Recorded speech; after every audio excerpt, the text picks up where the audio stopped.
தாவேக தலைவர் விஜயின் ஆதரவுடன் எடப்பாடி பழனிசாமி முதலமைச்சராக முயன்றார் என செங்கோட்டையன் தெரிவித்துள்ளார்.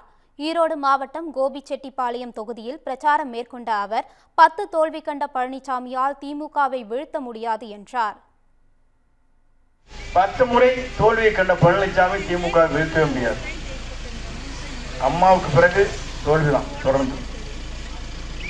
ஆனால் இன்றைக்கு சொல்லுகிறார்கள் எங்களை அசைக்க முடியாத ஆர்தானிங்கிறாங்க.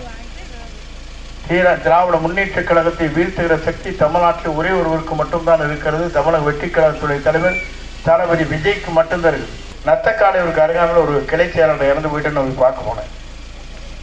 அவர் மருமகன் இணை செயலாளர் ஒன்றியத்தில் கட்சியில் போய் பார்க்க போனதுக்கு நீ எப்படி உங்கள் அப்பா மாமனாருடைய துக்கத்தை விசாரிக்கிறதுக்கு அவரை கூப்பிட்டு வர சொன்னேன். உன்னை கட்சி விட்டு நீங்க போட்டாங்க. எப்படிங்க துக்கத்துக்கு போய் விசாரிச்சவனுடைய கட்சி விட்டு நீக்கிறேன்னா மனிதனையும் எங்கே இருக்கிறோம் ஏத்தான் நீங்க யோசிக்கணும். நேற்று முந்தினம் பார்த்துருப்பீங்க, நாமினேஷன் போல கலண்டா பண்ணிட்டு தானே 10 முறை நாமினேஷன் செஞ்சவனுக்கு ஒன்றும் தெரியாது இருப்போம்.